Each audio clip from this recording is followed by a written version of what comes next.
नमस्कार प्यारे विद्यार्थियों, अर्धवार्षिक परीक्षा 2024-25 आपके टाइम टेबल आ चुका है, शुरू हो चुकी है। कक्षा 7 का यहाँ गणित विषय का पेपर मैं आपके लिए लेकर के आया हूँ। बहुत ही इंपॉर्टेंट पेपर रहने वाला है। 50 नंबर इसका पूर्णांक होगा और आप 50 में से 50 नंबर आराम से प्राप्त कर पाएंगे। तो देखिए, समय आपके रहने वाला है वो 2.5 घंटे का रहेगा, यानी 2 घंटे 30 मिनट में आपको इस पेपर को हल करना है। तो चलिए मैं इसको हल करवाता हूँ। इससे पहले अभी तक यदि आप चैनल पर पहली बार आए जरूर सब्सक्राइब करें, वीडियो को लाइक जरूर करें और शेयर करें अपने दोस्तों के साथ, जिससे कि आपके दोस्त भी इसका लाभ उठा सकें।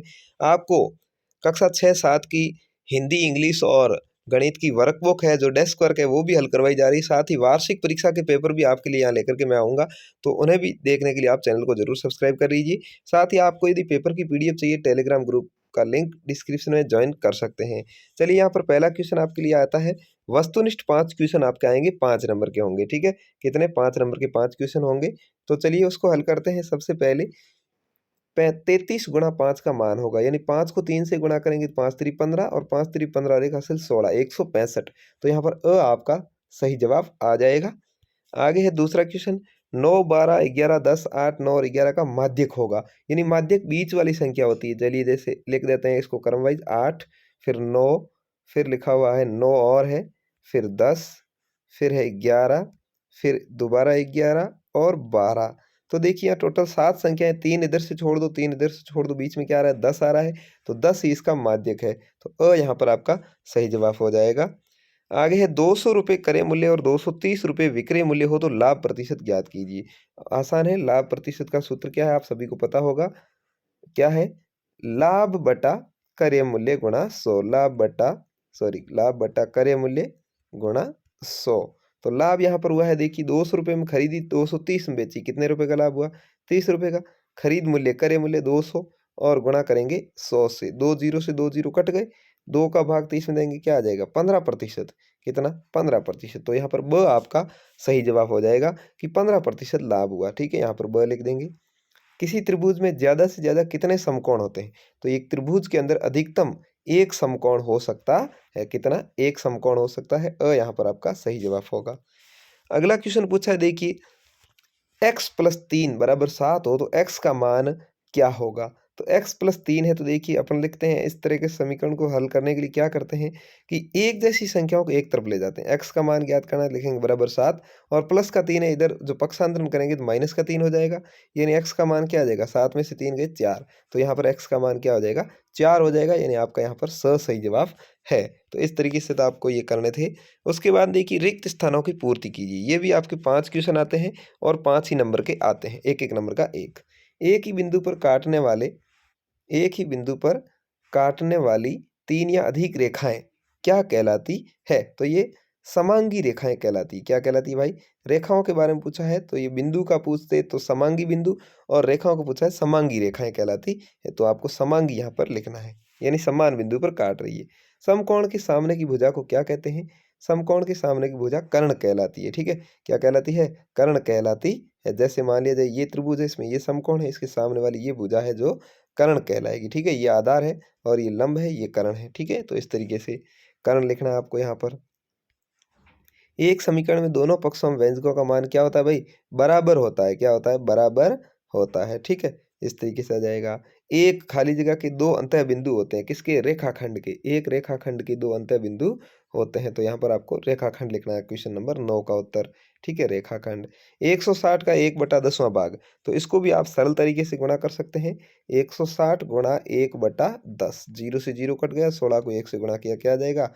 16। तो यहाँ पर आपको लिख देना है 16। ठीक है, इस तरीके से। आगे पूछे हैं अति लघुत्रात्मक प्रश्न लिखिए। ये भी 5 क्वेश्चन आए हैं और 5 ही नंबर के आए हैं। ठीक है, तो चलिए देख लेते हैं। प्रथम 5 क्या है? प्रथम 5 पूर्ण संख्याओं का माध्य ज्ञात करना है। तो देखिए आराम से आप ज्ञात कर सकते हैं। माध्य ज्ञात करने के लिए क्या करना पड़ता है? पदों को जोड़ करके जितनी संख्या है उसका भाग देना होता है। तो प्रथम 5 पूर्ण संख्याएं पूछिए। 0, 1, 2, 3 और 4, ये हो गई। ठीक है, इन सभी को जोड़ लेंगे और भाग किसका देंगे? 5 संख्या है तो 5 का। 1 और 2 3, 3 6 और 4 10। 10 के अंदर 5 का भाग देंगे तो क्या आ जाएगा भाई? 2 आ जाएगा। क्या आ जाएगा? 2। तो यहाँ पर इसका उत्तर हो जाएगा 2। आपको इस तरीके से सवाल को करना है पूरा ही। ठीक है, 5 पूर्ण संख्याएं लिखेंगे, फिर बटा 5 लिख करके 10/2 बराबर 2, 10/5 बराबर 2। अगला है 2 कोष्ठक 4x + 5 = 10 में x का मान ज्ञात करना है। तो इसको भी आप आराम से कर लेंगे। समीकरण को हल करना है आपको सिंपल तरीके से। क्या करेंगे?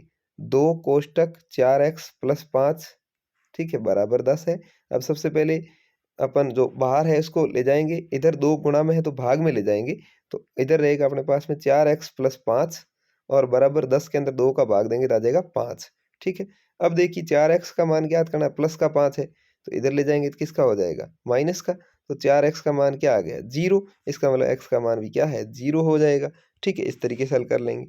अगला है 13वां, 1/2 और 1/4 के बीच दो संख्याएं लिखनी है, ठीक है। 1/2 और 1/4 के बीच। तो सबसे पहले तो अपन को इसको संख्या को कॉमन बनाना होगा। कॉमन बनाने के लिए क्या होगा? ये हो जाएगी 2/4, ये हो जाएगी 1/4। अब इसके बीच में यदि अपने को संख्याएं लेनी है तो इसका लसब लेकर के ही अपन संख्याएं ज्ञात कर सकते हैं। जैसे मान लिया जाए इस 4 को 8 बना देते हैं। क्या करते हैं? 8 बनाएंगे तो ये हो जाएगी 4/8। पहली वाली हो जाएगी 4/8 और दूसरी वाली हो जाएगी 2/8। अब इसके बीच में आप ले सकते हो 3/8, ठीक है। ऐसे ही 60 को 16 बना देंगे तो ये हो जाएगी 8/16 पहले वाली, ठीक है। क्या हो जाएगी? 8/16 और दूसरे वाली क्या हो जाएगी? 4/16। अब इसके बीच में बहुत सारी संख्या है, 5/16, 6/16, 7/16। ये इस तरीके से आपको दो संख्याएं लिखनी है, ठीक है।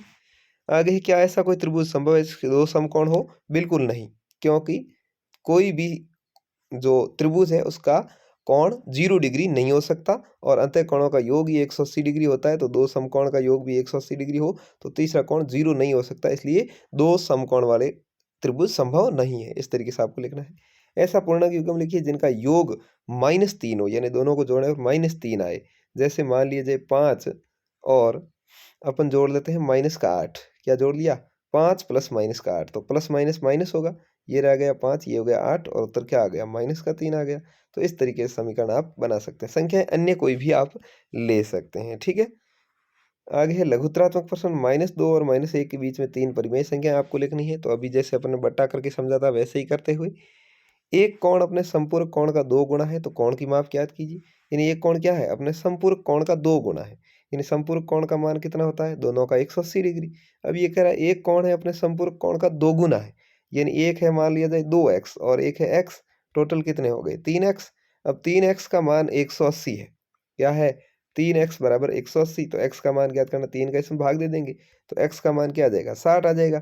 अब ये कह रहा है कोण की माप ज्ञात करो तो एक होगा 60 और दूसरा कितना होगा? 120, ठीक है। इस तरीके से आपको उत्तर दे देना है।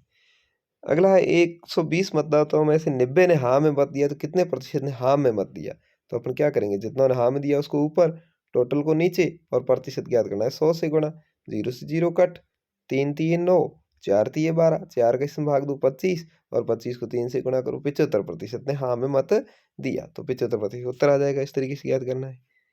अगला है किसी त्रिभुज के कोणों में अनुपात 2 3 4 है, प्रत्येक कोण की माप ज्ञात कीजिए। आराम से कर सकते हैं। 2 + 3 + 4 और बराबर है 180। तो देखिए 2 3 5 और 4 9, 9 बराबर 180 है। तो एक का मान क्या होगा? 9 का इसमें भाग दे दो 20, ठीक है। अब देखिए 2 वाले का मान ज्ञात करना है तो 20 दूने 40, 3 वाले का करना है तो 20 तिये 60 और 4 वाले करना है तो 20 सौ के 80। तो इस तरीके से कोणों की माप आ जाएगी। पहला कोण 40 डिग्री, दूसरा 60 डिग्री, तीसरा 80 डिग्री होगा। एक गाड़ी 2.4 लीटर पेट्रोल में 43.2 किलोमीटर की दूरी तय करती है। गाड़ी 1 लीटर पेट्रोल में कितनी दूरी तय करेगी? आप क्या करना है? इस किलोमीटर के अंदर इस लीटर का भाग दे देना है। 43.2 बटे 2.4। यहाँ भी देखिए एक संख्या के बाद दशमलव, इधर भी एक संख्या के बाद दशमलव, दशमलव दशमलव हटा दो। अब इसको काटेंगे तो आप आराम से उत्तर दे पाएंगे, ठीक है। जैसे इसको काट देते हैं, 24 का आधा किया 12, इसका कर देते हैं 2, 1 और 6 216, इसका आधा कर दो 6, इसका आधा कर देंगे तो 108, इसका आधा कर देंगे 3, इसका आधा कर देंगे 54 और 3 का भाग 54 में दे देंगे तो क्या हो जाएगा? 18। तो ये 1 लीटर पेट्रोल में 18 किलोमीटर की दूरी तय करेगी। इस तरीके से उत्तर दे देंगे। आगे है निबंधात्मक प्रश्न पूछे हैं। सोनिया की माता की आयु सोनिया की आयु से 3 गुणे से 4 वर्ष अधिक है। सोनिया की आयु ज्ञात कीजिए जिसकी माता की आयु 49 वर्ष है। क्या दे रखा है? सोनिया की आयु से 3 गुणे से 4 वर्ष अधिक है। यानी सोनिया की आयु है मान लिया जाए x वर्ष, उसका 3 गुना क्या हो जाएगा? 3x और उससे भी 4 वर्ष अधिक है तो +4 बराबर क्या है? 49 वर्ष। अब इस समीकरण को हल करेंगे तो उत्तर आ जाएगा। समीकरण कैसे बना? ध्यान रखिए, लिखा है सोनिया की माता की आयु सोनिया की आयु से 3 गुणे से 4 अधिक है। ठीक है। तो यहाँ पर देखिए 3x प्लस 4 बराबर 49 हो गया। अब अपन को 3x का मान ज्ञात करना है, तो 49 के सामने 4 को प्लस का इधर ले जाएंगे, माइनस का हो जाएगा, पीछे क्या बचेगा 3x बराबर 45।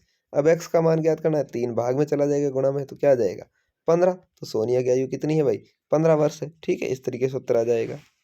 एक त्रिभुज की दो भुजाओं की माप 6 सेमी 8 सेमी, उसकी तीसरी भुजा की माप किन दो भुजाओं के संख्याओं के बीच में होगी। तो आपको इसके बारे में 22वां क्वेश्चन करते समय ध्यान रखना है कि कभी भी तीसरी भुजा की माप है वो इन दोनों के योग से बड़ी नहीं हो सकती। ठीक है, तो क्या है 8 और 6 को जोड़ लो, यानी 14 से बड़ी नहीं होगी, और इन दोनों के अंतर से छोटी नहीं होगी, या मान लिया जाए अपन अन्य कोई तरीका भी निकाल सकते हैं, यानी ये 14 से बड़ी नहीं होगी। तीसरी भुजा किन दो संख्याओं के बीच में होगी, तो 2 और 14 के बीच में, यानी 2 से छोटी नहीं और 14 से बड़ी नहीं। ठीक है, इस तरीके से एक दुकानदार ने एक कुर्सी 375 रुपये में खरीदी और 400 रुपये में बेच दी। उसका लाभ प्रतिशत देखिए, कितने रुपए का लाभ कमाया, 25 रुपये का।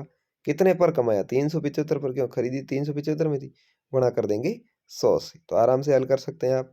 25 का पहाड़ा 25 एकम 25, 25 का इसमें बोलेंगे तो जाएगा 25 एकम 25, पीछे रहेगा 12, 125, 25 पाँच 25। ठीक है, 75 15, और 15 का भाग इसमें देंगे तो आ जाएगा 15 छगे 90 और 10/15, इसको काटेंगे तो 2/3, यानी 6 सही 2/3% इसका लाभ हुआ। इस तरीके से उत्तर आ जाएगा आपके।